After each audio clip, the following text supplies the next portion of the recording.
And even the first round is not guaranteed. The whole draft is nothing's guaranteed in the draft. I understand that, but um, if you could get this guy, especially in the third round, like if he's on the board in the third round and you can move up and go grab him, I would be all for that because we spent the whole offseason as Lions fans trying to construct a way for us to get uh, not all of us, like not you, but a lot of them, a lot of the Lions fan base tried to construct ways to get Myles Garrett, to get Max Crosby.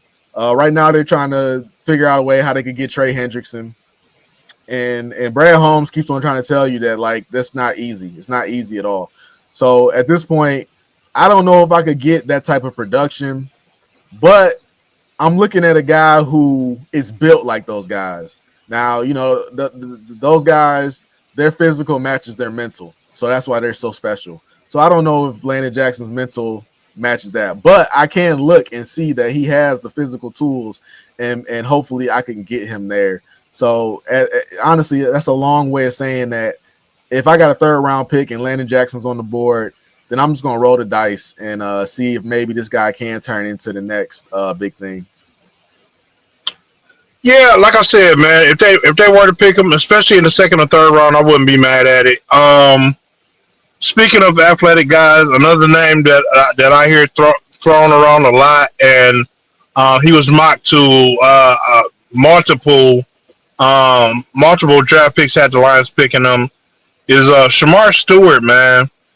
He's another guy in the combine. Him and Landon Jackson had the highest athletic ratings in the combine. Shamar Stewart is an athletic guy. He's got a fast first step, and he's an athletic monster. But when you watch his highlight films, you don't see much from him. Like you see him penetrating, but he doesn't have a whole lot of sacks or a whole lot of production.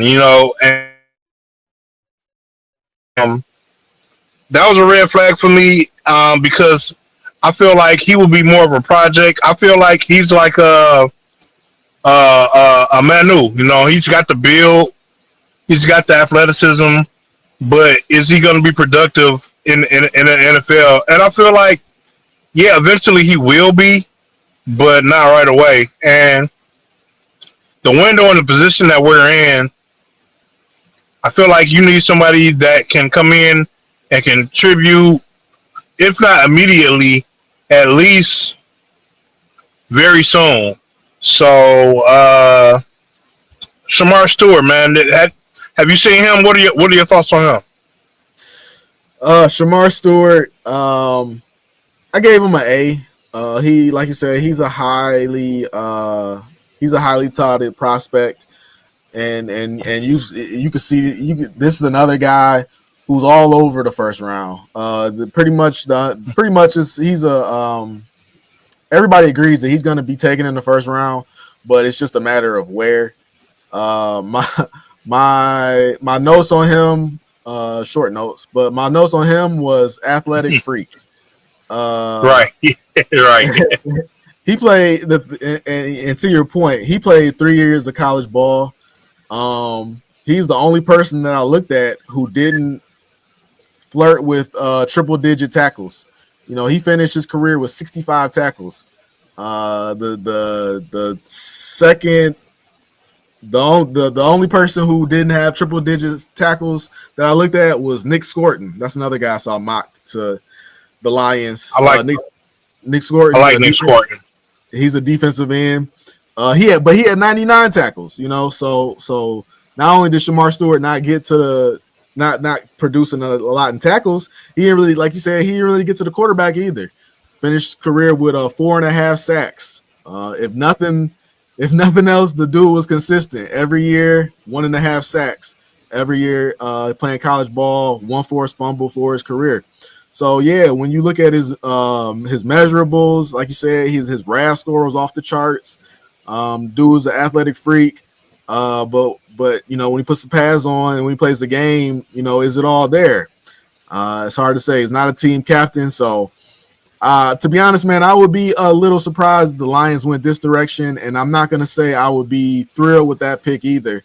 I wouldn't. I wouldn't burn down any. I wouldn't burn any jerseys or anything, but I do think that they could use their resources in a different direction.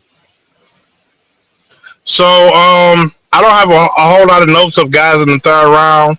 So I'm gonna let you say if you have a guy in the third round. But before I get to that, we talked about a lot of uh, we talked about a lot of defensive edges and tackles. Um, but based on what Brad was saying, what if the best player available was not one of those positions? What other position could you see the Lions going for if best player available was there, like a skill position or something like that? This is in the first round. First or second? I don't see the Lions taking anybody outside of the three positions we talked about at the beginning in the first round. If they the shocker of this draft would be if the Lions in the first round took anything other than offensive lineman, defensive lineman, or a what was the third one? Itch. Okay, yeah. There you go. So yeah. If they took anything outside of an offensive lineman or defensive lineman in the first round, I'd be shocked. In the second round, like I said, once you get to the second round, I think everything is on the table. Honestly, like literally everything is on the table. They brought in Matthew Golden, wide receiver out of Ole Miss, I believe. I think that was, I don't know what that was about, but I don't think there's any way they take Matthew Golden in the first round. I looked at my man because they brought him in, and ironically enough, he lined up with the on the Raz website. He was one of the top Raz.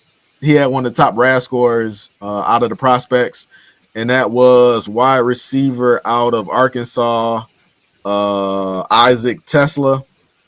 I don't know. They say his name all types of different ways, but he's I think he was like yeah. This guy, I could pull him up real quick. But Isaac Tesla, he was a big body receiver out of Arkansas.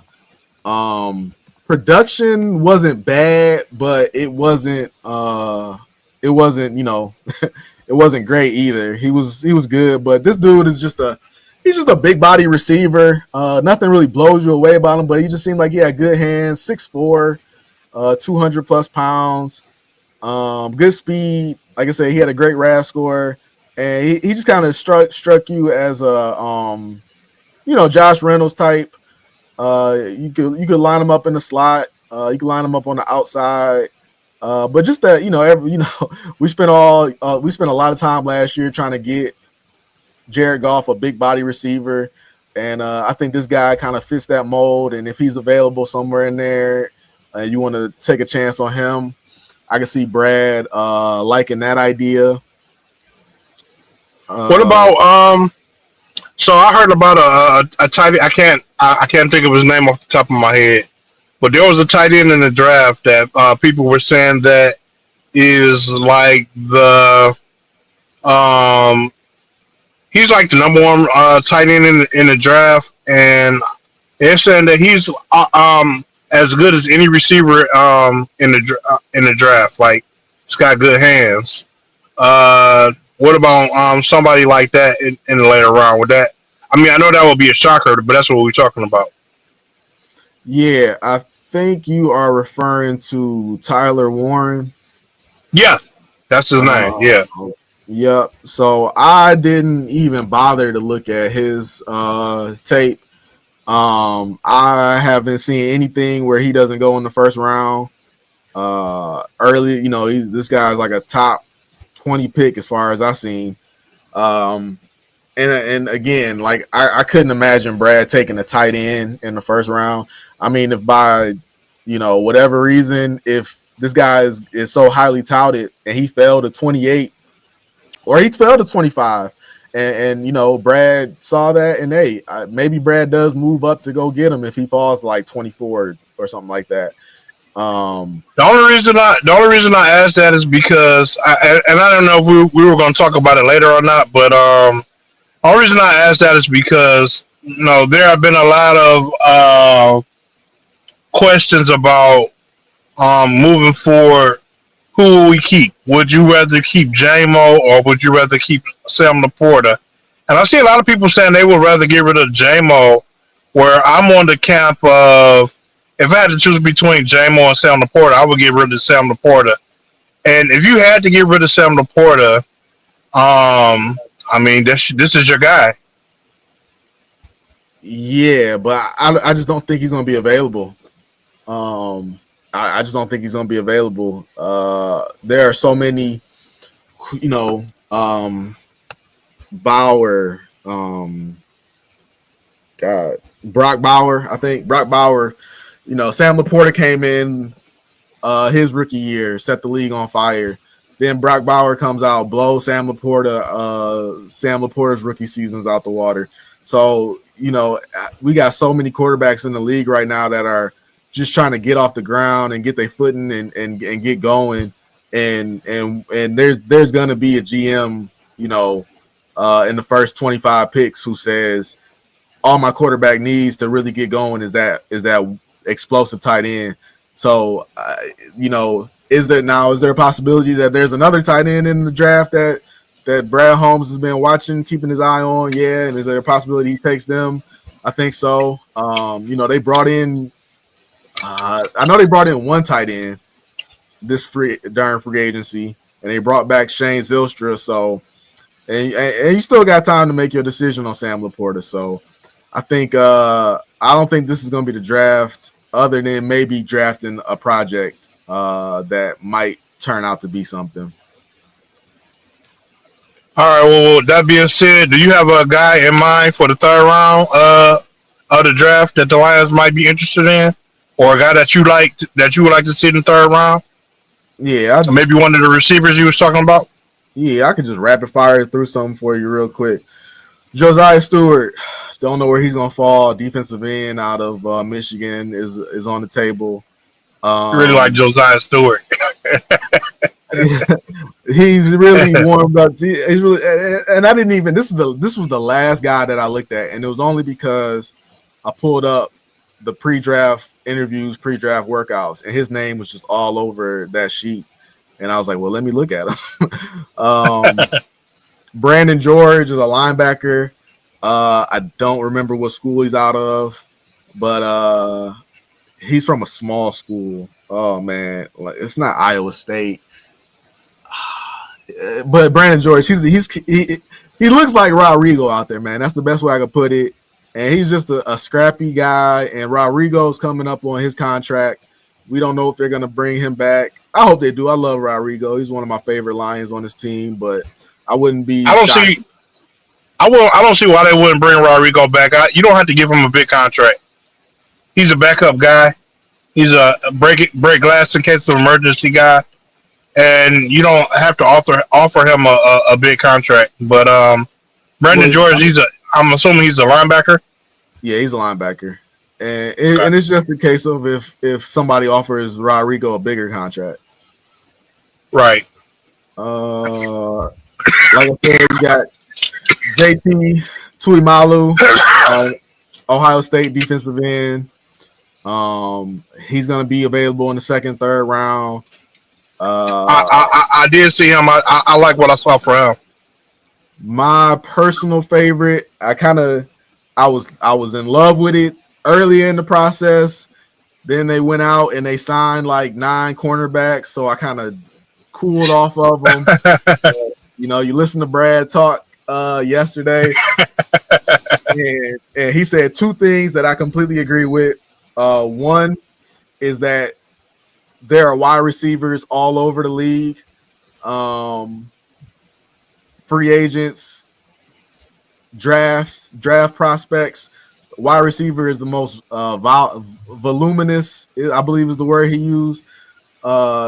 there are wide receivers everywhere. I agree with that. And the second thing he says is you can never have too many corners, and he's not wrong. And so with that being said, Darian Porter, I believe he was out of Iowa State Cyclone.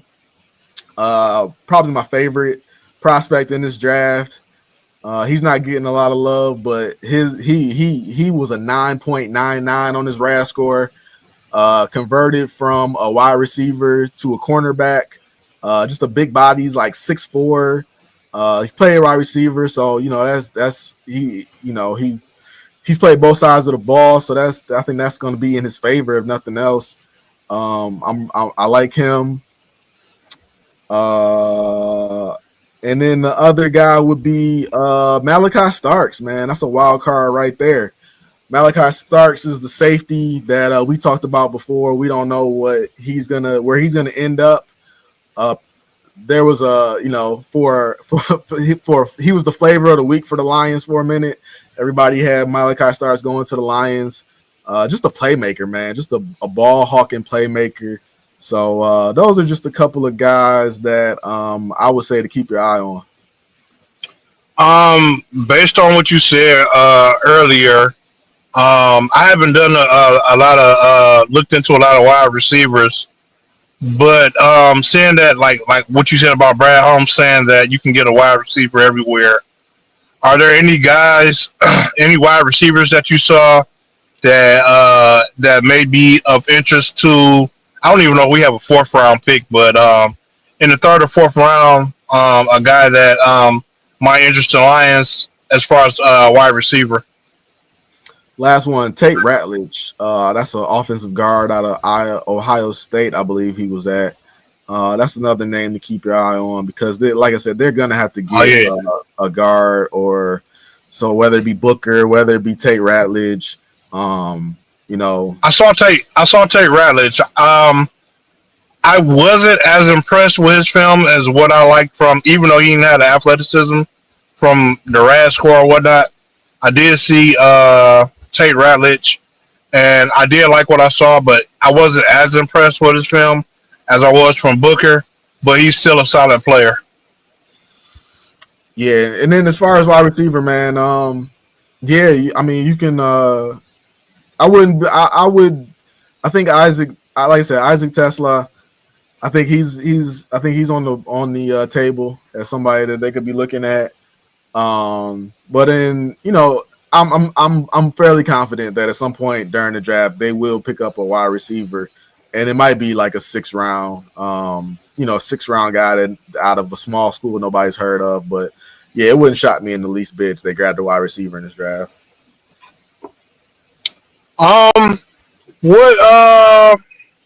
So going back to what I just said a few minutes ago, man, what are your thoughts on everybody kind of essentially turning on J-Mo, man?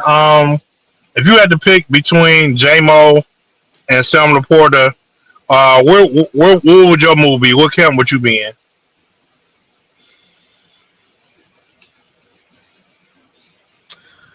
It's tough, man, because I would be in the camp of if I had to pick, I would probably say Laporta. But when I hear people say, oh, just trade J-Mo or draft somebody, you could draft anybody, blah, blah, blah, blah, blah, blah. I don't agree with that either because if you don't have J-Mo on the team, I'm just saying, if you don't have J-Mo on the team, who is the deep threat on this team? There is none. Exactly. Maybe Tim Patrick, but not really. Not really.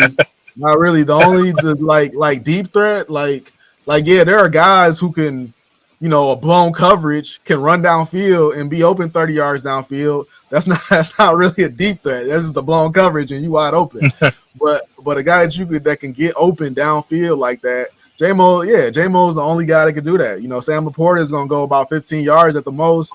St. Brown's gonna go about 15 yards at the most. Maybe get some yak afterwards. We got plenty of yak guys. So I say Honestly, before JMO came into the picture, our deep threat was Khalif Raymond. right, and nobody wants that. Right. So I mean I say Sam Laporta, and the only reason I say Sam Laporta is because when it's third and seven, third and 8, and St. Brown's not open, it's gonna be Sam Laporta that's gonna get the ball. And Jamo can make that catch, but that's not where Goff is looking. You know what I mean? I only say Sam Laporta not because of it's not anything to do with Sam Laporta or anything to do with Jamo per se. It's more so like where does Goff feel most comfortable at? So if I got a choice between I got to take away one of Goff's mediate routes, or I got mediate. If I got to take away one of Goff's medium routes, or I got to take away Goff's deep routes, it's like, well, I might as well take away the deep route because the deep route is only going to be used, so many times per game. Whereas every drive, Sam Laporta is going to have a catch. There are going to be drives where Jamo doesn't get a catch. So it's like I'm just going Laporta only because of his usage. But I don't say that to knock Jamo or discredit Jamo, because if I had it my way, then I would go off the board and I would say I got to find a way to keep both of these guys, because I've always been of the mindset that defense be damned on this team. You keep Hutch and everybody else, you got to find a workaround. I've moved Brian Branch into that class as well. So Brian Branch is safe on my team. Hutch is safe on my team. And then you piecemeal it together. But I mean, they don't feel that way. They've re-signed Liam McNeil. They've re-signed Derek Barnes. So they really like their defense as it is. But it's hard for me to answer that question, because if it was up to me, I wouldn't be in a situation where I got to choose between them. I would just invest all my money into the offense and piecemeal the defense together. I can respect that. Yeah. The only reason I bring it up, because I'm with you, man. If there's a possibility to keep both of them, then I would. But I just not sure if there is a way to keep both of them. Well, that might be because we have different perspectives. Because I could have lived without Barnes, but I would have replaced him with Kirby, and it's not. I'm not sure it's a clear path to keep both of those guys on the team. But the fact that, and you're right, J-Mo is not going to get a catch every drive. But for me, with J-Mo, when J-Mo does bring a catch to the table, a lot of the times that catch is 7 points. So I don't know. I just think he's a more dynamic player than not. I don't want to knock Sam Laporta either, man, because I love Sam Laporta. You know what I'm saying? But if you were talking who's the more dynamic player and who's the bigger playmaker, I will have to give it to J-Mo. So let me ask you real quick. I got 3 questions. First one, do the Lions take a linebacker in this draft? Second linebacker is going to be late rounds. I could see them taking one in the 5th or 6th round, somewhere in the back end of the draft. I don't see them taking one higher than that. Is Jahad Campbell on the table? I think if Jahad Campbell is close to 28, then you might have to at least make some calls about seeing if you can get up to get to him. I don't think he'll fall to 28. I think he'll get close to 28. If he did fall close to it and Brad Holmes made a move to go up and get him, I wouldn't be mad at it. But I don't think that he's an option. Do the Lions take a quarterback in this draft? I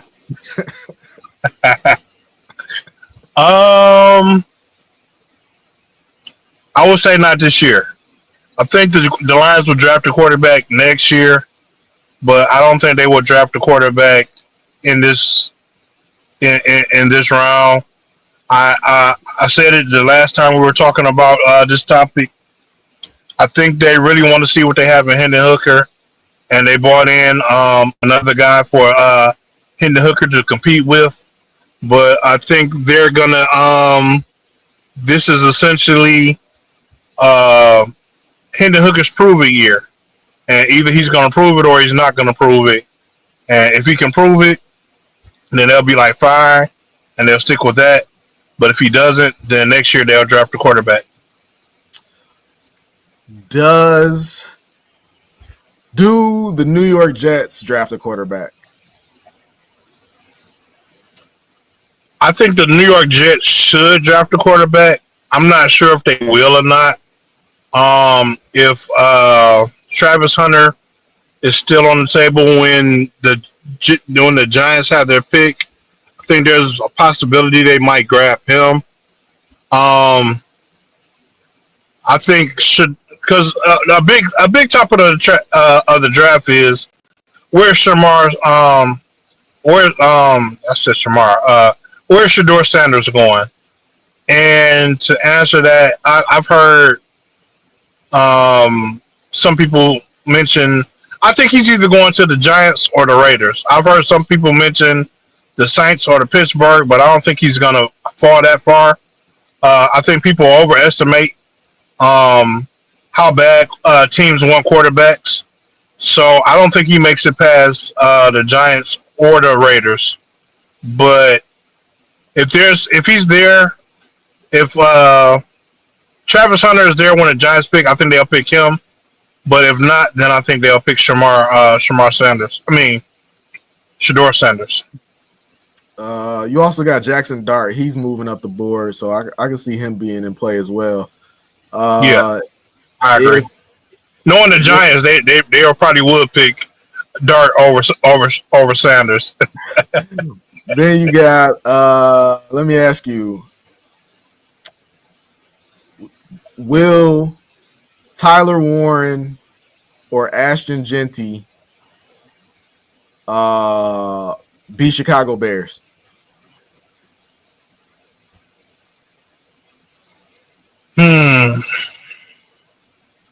I think it's a good possibility. If I was the Giants, I would get Ashton Genty because I think they could really use a quarterback. The only reason I didn't say that the Giants will pick him is because I can't see a team picking a running back at 3. But I think Ashton Genty would fit the Giants real well. But yeah, I can see the Bears picking up either one of those guys. Yeah, especially Tyler Warren because Caleb Williams. One of Caleb Williams' favorite targets last year was I can't think of the Bears tight end name off the top of my head right now, but he was one of his favorite targets, and I can see them going to get him to be a safety blanket for him. That would be a upgrade at that position, and it would be a nice safety net to have for a quarterback that you're trying to develop. Yeah, that's all I got. The only thing I'll say about Shedeur Sanders is like you said, his stock has kind of been falling. It's kind of been all over the place. Lately, what you've been hearing, especially with Derek Carr finding out, I think he's going to need surgery again, and he's probably going to miss a majority of the season, if not all the season. People have been speculating that maybe the New Orleans Saints take Shedeur Sanders. And honestly, man, I think that would be the perfect landing spot for Shedeur Sanders if he did end up a New Orleans Saint. So that's kind of what I'm rooting for, to be honest with you.